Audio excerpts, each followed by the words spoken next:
This week on Top Travel, Jeannie and Yanez are reflecting on the many highlights of their incredible journey around Africa and Europe.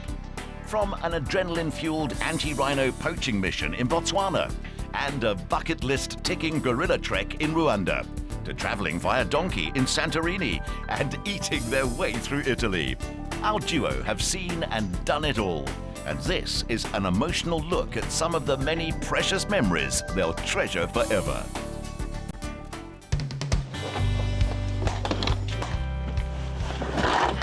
Okay, come, Jeans, let's do this. Pull yourself towards yourself. Boarding the Blue Train is certainly one of the finest privileges you can have in life, even at 3 a.m. Although not the chirpiest at that hour, it was all fun and games after sunrise. Training around South Africa, it's perfect. It's peaceful, you get to see all the countryside, you stop in the most quaint little towns. It really is the perfect journey take. It's old-style luxury, the Blue Train. Mwah. And also, it says so much for South African hospitality. Really fantastic service. The five-star convoy offered much in the way of rest and relaxation. But in Soweto, it was about tapping into the pulse of the nation. We had the pleasure of exploring South Africa's most beloved and colourful township. People often get the wrong idea about Soweto. It's dangerous, you shouldn't go there after dark, this, that. It's a beautiful community, and it's rich in culture. Some of the most famous people in South Africa have come from Soweto. In fact, 2 have come from the same road. Bishop Desmond Tutu and our famous late Mr. Nelson Mandela. On Vilakazi Street. You know what the thing is, what do we love about Europe? We love the fact that it's got this great street culture where people go out in the street and they socialize and there's cafes on the streets and everyone's always walking on the streets. In South Africa, in Soweto, you have the very same street culture as you do in Europe. People are always on the streets, people are bartering stuff, there's music, there's ambiance. It really is a magical place to walk around and spend the day.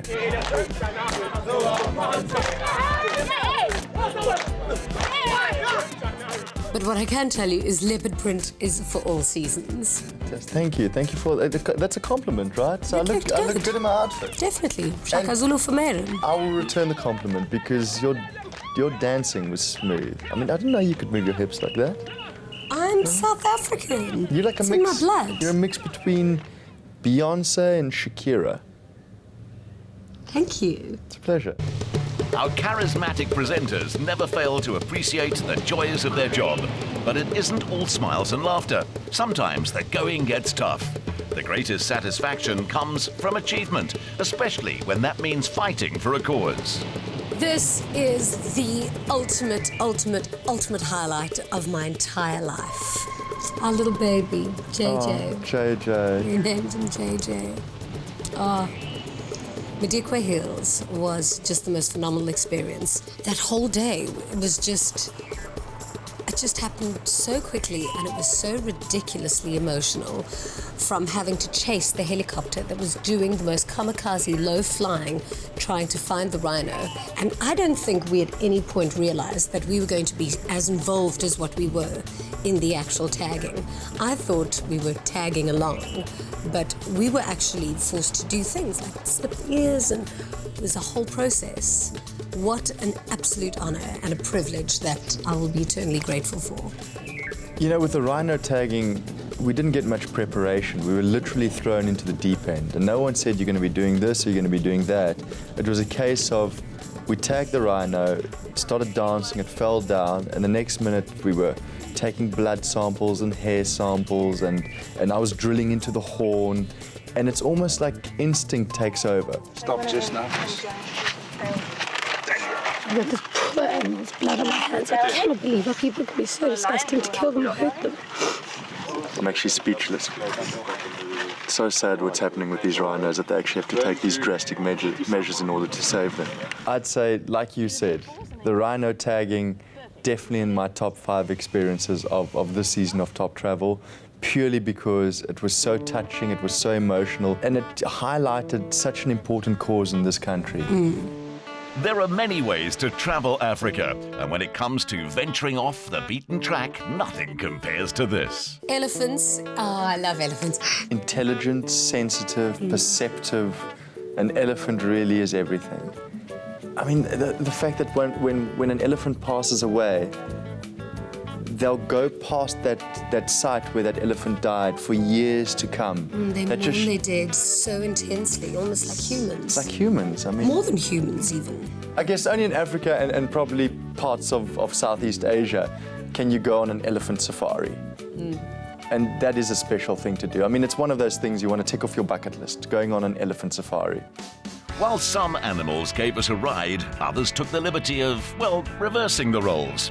While it's said that life begins at the edge of your comfort zone, back at camp in the heart of the Kalahari, we realise that needn't mean forfeiting life's luxuries. Love Jack's Camp. If there's one, Love Jack's Camp. if there's one place in Africa that for me stands out, it's Jack's Camp. You fly into Jack's Camp and it's the Mahari salt pans are right there, so it's desert, and in the middle of nowhere you see this green oasis with this tented community. It's camping, but it's 5-star camping, and it's a 5-star experience. You just like the fact that in the tents, instead of a normal toilet, there was a throne. King needs a throne, right? Love the outdoor shower too. It's seldom you get an experience where you feel like you're completely disconnected from the Western world, because walking along those salt pans and actually lying down on those salt pans and staring up into space, I've never had that feeling of complete emptiness. You're completely alone. Absolutely nothing. I actually find the silence quite unsettling, because I know that we're not alone out here. I mean, listen to this.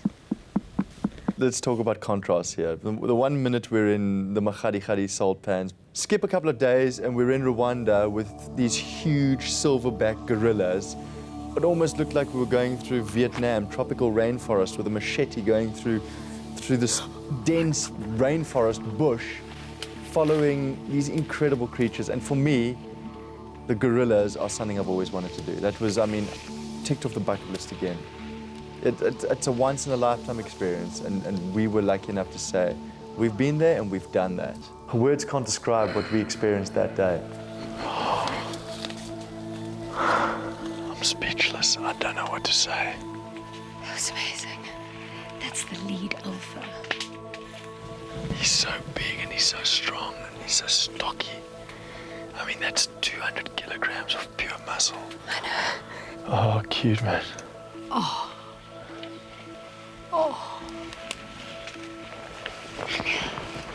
Hi. Oh, cute. Hi, cutie.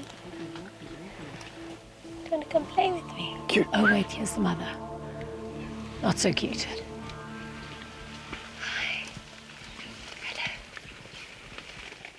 From close encounters with nature's wildest creatures to traversing untouched terrain, we've experienced firsthand how harsh Africa can be.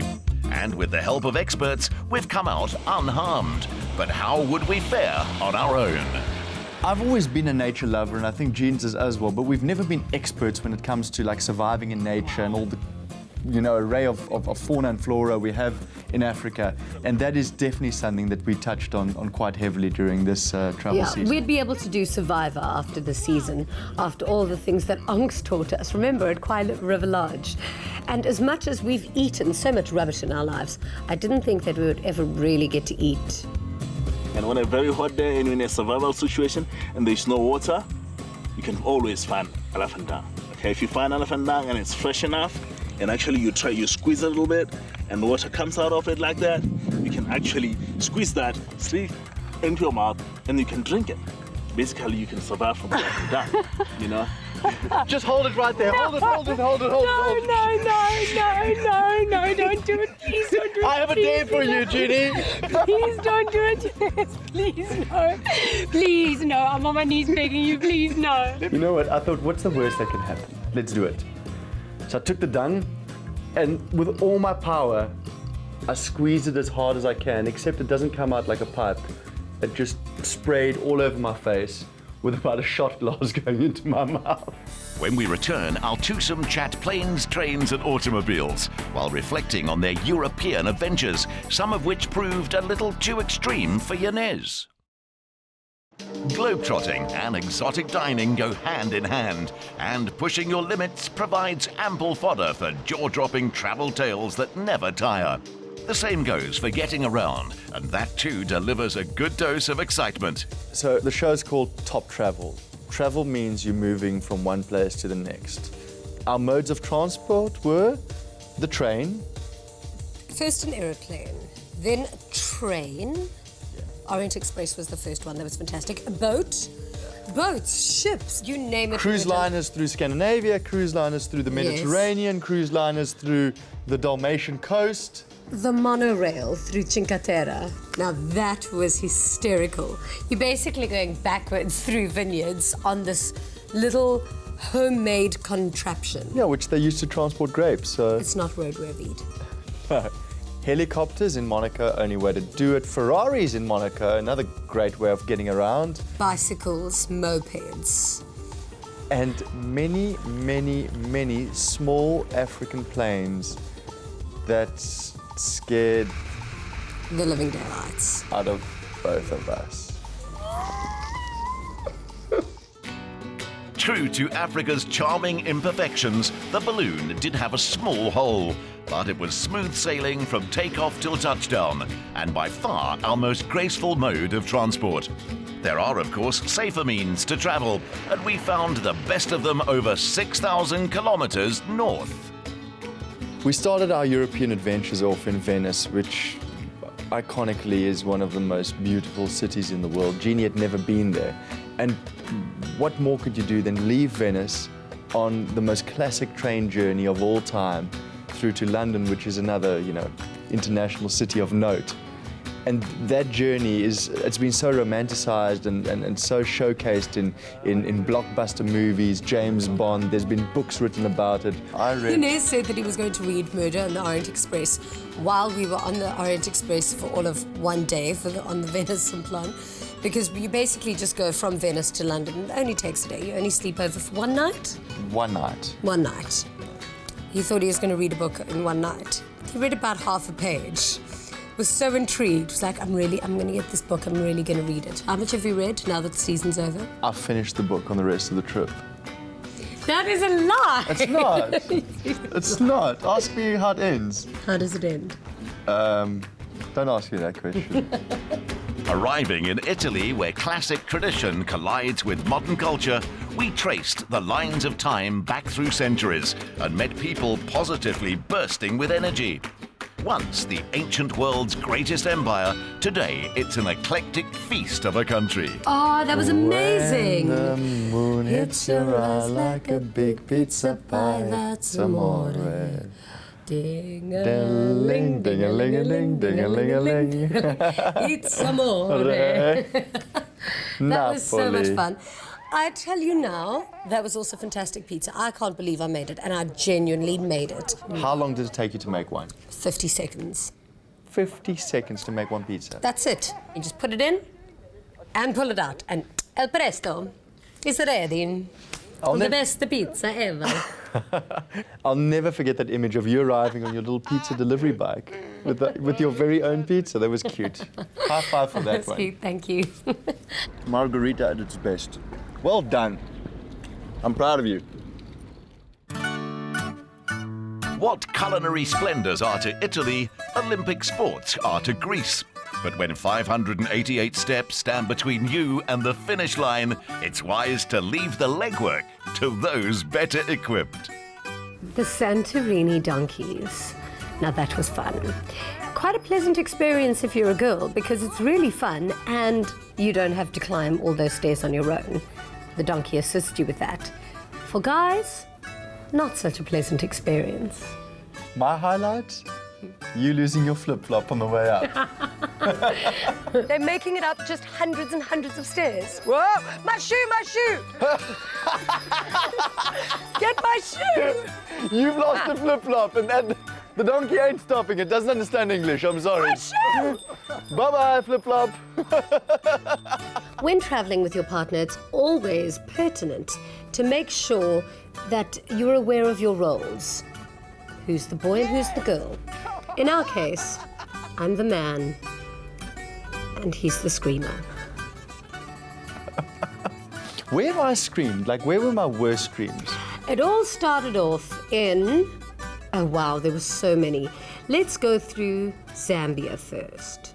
The bridge swing. Oh, my goodness. That It was quite a Tarzan one, though. That was a manly scream. It was a... Roar! There was a guttural one. Yeah. That one I was quite impressed with. It was the others. Let's go to Corfu.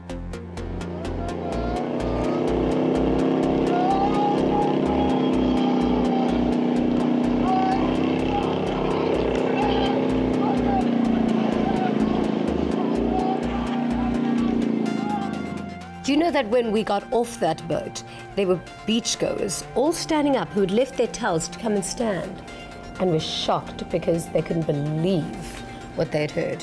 And then in Santorini, there was more screaming. That was very funny. Now, when we went parasailing, he legitimately was terrified. No, I don't like this. No. What happens? I don't like you. I don't like you. Put me down. Tell them to put... Let's go down. Please put us down. Please put us down. The worst was he when- did not enjoy a second of it. When they dropped us into the water, it was terrible. They drop you into the water, they pull you back up. I was like, oh no, this is terrible. I hate this. It was so much fun. I'm a screamer. Be that as it may, there were other activities that had Yanez hooked, like treading at a snail's pace over calm waters, or flyboarding just a metre above the surf. And though he maintains his affinity for action-packed adrenaline sports, it's obvious Europe's offerings don't cut it for him. But Europe does have some special spots. Barcelona. I mean, Barcelona has it all. It's a Great fun city. in Barcelona. It's a city with all the beach fun, but it's also got all the culture and it's got all Gaudi's beautiful architecture. I must be honest, that was one of my highlights. We've really seen some of the most spectacular places in the world, but Gaudi's Sagrada Familia, wow. As we walked in, both of us were really just completely awe-inspired and speechless because there's these huge pillars that are basically trees, and the whole thing is inspired by nature and the world. But it's done so perfectly that you cannot fathom how long ago this church was built. It really is, amazing. It really does take your breath away. Stay tuned for more highlights. We get medieval in Estonia, explore Italy's Cinque Terre, and Yanez summits Mount Kilimanjaro.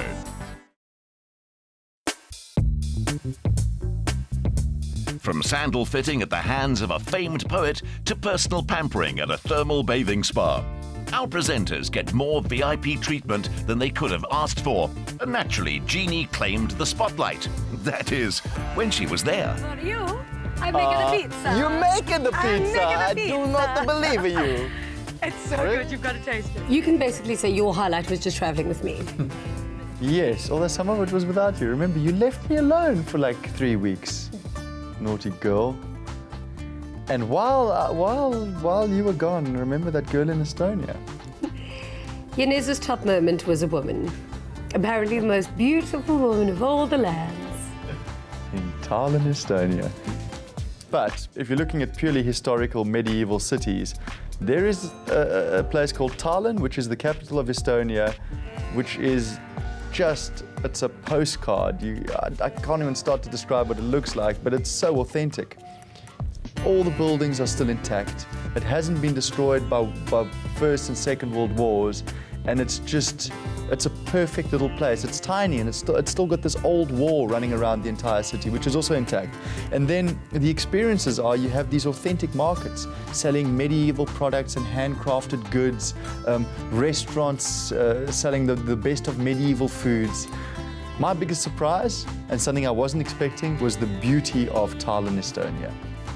In the medieval days, if you were naughty, gossiping, stealing, all those minor little crimes, they'd bring you here to the main town hall, and they'd put this thing around your neck, fasten it.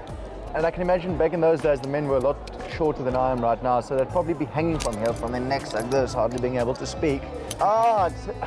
It's pinching the skin on my neck.